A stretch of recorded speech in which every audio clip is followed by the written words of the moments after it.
जब ना आकाश था, न धरती, न दिन था, न रात। तब था केवल एक शून्य। उस शून्य के भीतर कोई था जो सांस नहीं लेता था, फिर भी था जीवन, जो दिखाई नहीं देता था पर हर जगह था। वही था परब्रह्म।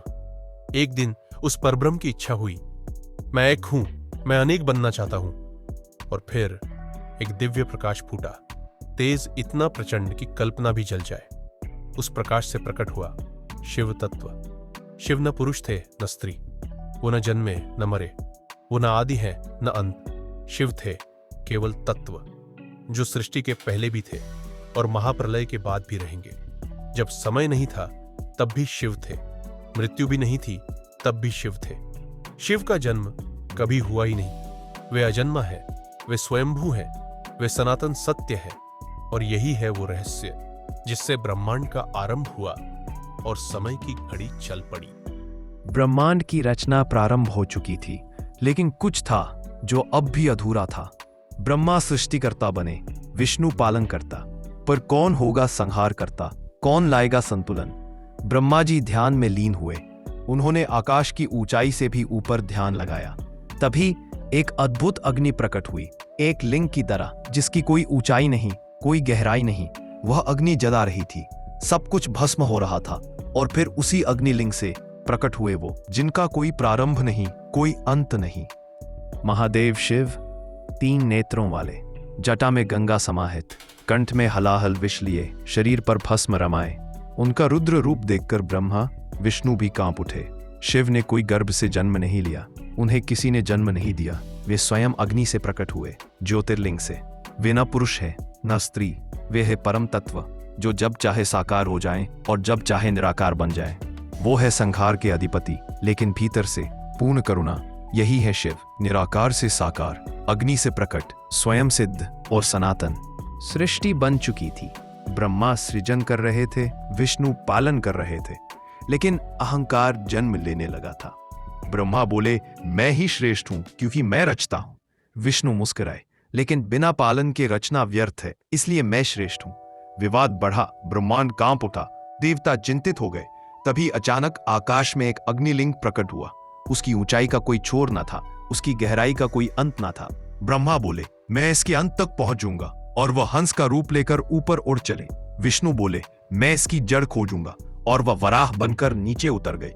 समय बीतता गया, ब्रह्मा को अंत न मिला, विष्णु को जड़ न मिली। अब उस अग्निलिंग से निकली तेज गर्जना और प्रकट हुए महादेव शिव।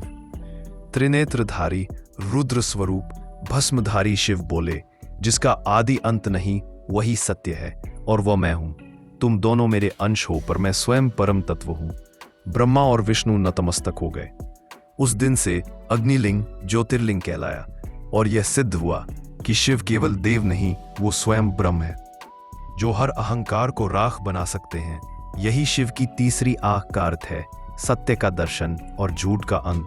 शिव साकार हो चुके थे, तप में लीन, एकांत में स्थित, संसार से निरपेक्ष। लेकिन सृष्टि का चक्र तब तक अधूरा था जब तक शक्ति प्रकट न होती। और तब ब्रह्मांड में हुई आदि शक्ति की उत्पत्ति। वह नारी रूप में थी, लेकिन कोई साधारण स्त्री नहीं, वह स्वयं ब्रह्मांड की ऊर्जा थी। उनका नाम था सती। सती ने शिव को पति रूप में पाने के लिए घोर तप किया। शीत, वर्षा, अग्नि सब सहा।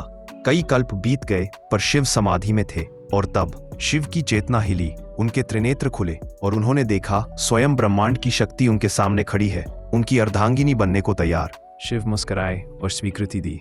वह मिलन केवल विवाह नहीं था, वह ब्रह्म और माया का संगम था, पुरुष और प्रकृति का संतुलन था। जहां शिव शून्य थे, वहां शक्ति पूर्णता बनी। जहां शिव मौन थे, शक्ति ने शब्द दिया, और तभी से शिव और शक्ति एक दूसरे के पूरक बने। यह रहस्य सिखाता है कि अकेला शिव भी अपूर्ण है जब तक शक्ति साथ न हो। शिव शक्ति के बिना शव है, और शक्ति शिव के बिना अधूरी। यही है सृष्टि का संतुलन, यही है परम प्रेम, यही है शिव सती का दिव्य रहस्य।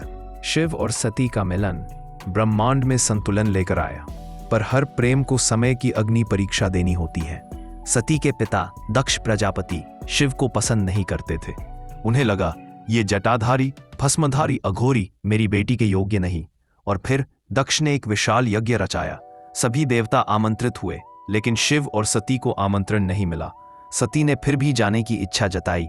शिव ने मना किया, पर सती प्रेमवश अपने पिता के घर पहुंच गईं। वहां अपमान, तिरस्कार और उपहास मिला। दक्ष बोले, शिव भिखारी हैं, श्मशानवासी हैं, देव नहीं। ये शब्द सती के हृदय को चीर गए। उन्होंने वही किया जो एक देवी कर सकती थी, आग में प्रवेश किया, आत्मदाह किया। उसी क्षण ब्रह्मांड में कंपन हुआ। कैलाश पर ध्यान से शिव की समाधि टूटी और जब उन्होंने सती के मृत्यु का समाचार सुना, तब शांत महायोगी बन गया रौद्र महाकाल। शिव ने विकराल रूप धारण किया। उनके नेत्रों से अग्नि निकली और उन्होंने उठाया तांडव। सृष्टि कांप उठी, दिशाएं थर्रा गईं, देवता भयभीत हो गए। उन्होंने सती का जला हुआ शरीर उठाया और आकाश में नंगे पांव घूमने लगे। यही था प्रेम में छिपा रौद्र संहार, यही था महादेव का तांडव। सती की देह जल चुकी थी, पर आत्मा नहीं। प्रेम नहीं मरता, शक्ति कभी नष्ट नहीं होती। वो तो बस नया रूप लेकर पुनर्जन्म लेती है।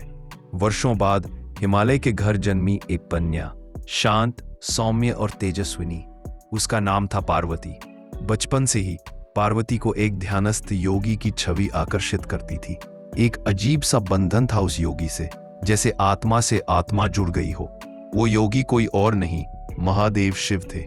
पार्वती ने जाना कि वो कोई साधारण बालिका नहीं है, वो थी सती का पुनर्जन्म। और तभी शुरू हुआ एक नया तप, एक नया समर्पण। पार्वती ने कठोर तप किया, वनों में रहकर केवल सूखे पत्तों पर निर्वाह किया। वर्षा, शीत, धूप सब सहा। वर्षों बाद जब उनके शरीर की शक्ति क्षीण होने लगी, तब शिव की दृष्टि उन पर पड़ी। शिव मुस्कुराए। उन्होंने पहचान लिया, यही है मेरी शक्ति, वही प्रेम जो अग्नि से भी नहीं जला, जो काल से भी नहीं मिटा। शिव ने पार्वती को स्वीकार किया और हुआ दो आत्माओं का पुनर्मिलन। यह सिर्फ विवाह नहीं था, यह था ब्रह्मांड का पुनर्संतुलन। शक्ति लौट आई थी और शिव फिर से पूर्ण हो गए थे। यही है प्रेम का अंतिम सत्य, जिसे कोई मृत्यु नहीं हरा सकती। वो दिन आ गया जब तप और प्रेम का मिलन होना था। पार्वती ने वर्षों तक तप किया और शिव ने उसे अपनाया। अब समय था शिव और शक्ति के मिलन का। हिमालय पर्वत पर सजी थी बारात, लेकिन यह कोई साधारण बारात नहीं थी। दूल्हा स्वयं महादेव थे, जिनकी जटाओं में गंगा, शरीर पर भस्म, गले में सर्प और हाथ में त्रिशूल। उनके साथ आए गण, भूत, पिशाच, नाग, योगी और सिद्ध। देवताओं तक को भय हुआ, क्या यही है पार्वती का दूल्हा? पर पार्वती मुस्कुराईं, क्योंकि वह जानती थीं यह रूप बाहर का है, भीतर शिव करुणा और ज्ञान का समुद्र है। बारात जब कैलाश से हिमालय पहुंची, पृथ्वी कांप उठी। देवता, ऋषि, गंधर्व, अप्सराएं सभी विवाह देखने को उमड़ पड़े। महर्षि विश्वरथ ने विवाह संपन्न कराया। जब शिव ने पार्वती की मांग में भस्म से सिंदूर लगाया, तब आकाश से पुष्प वर्षा हुई और हर ओर हर हर महादेव की गूंज फैल गई। यह विवाह केवल एक रिश्ता नहीं था, यह था प्रकृति और पुरुष का समागम। यह था आदि शक्ति और शिव का मिलन। यही दिन कहलाया दिव्य महाशिव विवाह और यही से प्रारंभ हुआ शिव पार्वती का वो युग जिसकी कथाएं आज भी अमर है, हर मंदिर, हर नदी, हर मन में। अब जब कथा समाप्त होती है, तब एक प्रश्न फिर से उठता है, क्या शिव वास्तव में जन्मे थे? क्या उनका कोई माता पिता था? क्या वह भी हमारी तरह जीवन चक्र से जुड़े हैं? उत्तर है नहीं। शिव न तो जन्म लेते हैं, न मृत्यु को प्राप्त होते हैं। वे समय से परे हैं, रूप से परे हैं, शरीर से परे हैं। वे हैं तत्व। जब सृष्टि का आरंभ हुआ तब वे थे, जब प्रलय आएगी तब भी वे होंगे। वह अग्नि से प्रकट हो सकते हैं, भस्म से प्रकट हो सकते हैं, ध्यान से प्रकट हो सकते हैं और प्रेम से भी प्रकट हो सकते हैं। ब्रह्मा की रचना, विष्णु का पालन तभी पूर्ण होता है जब शिव संहार और संतुलन लाते हैं।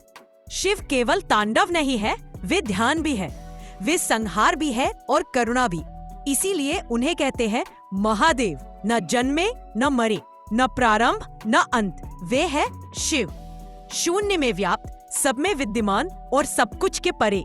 और जब भी ब्रह्मांड पुकारेगा, जब भी अधर्म बढ़ेगा, जब भी संतुलन डगमगाएगा, शिव फिर प्रकट होंगे, क्योंकि शिव केवल देव नहीं है, वे है सनातन सत्य। शिव को जानने की नहीं, अनुभव करने की आवश्यकता है।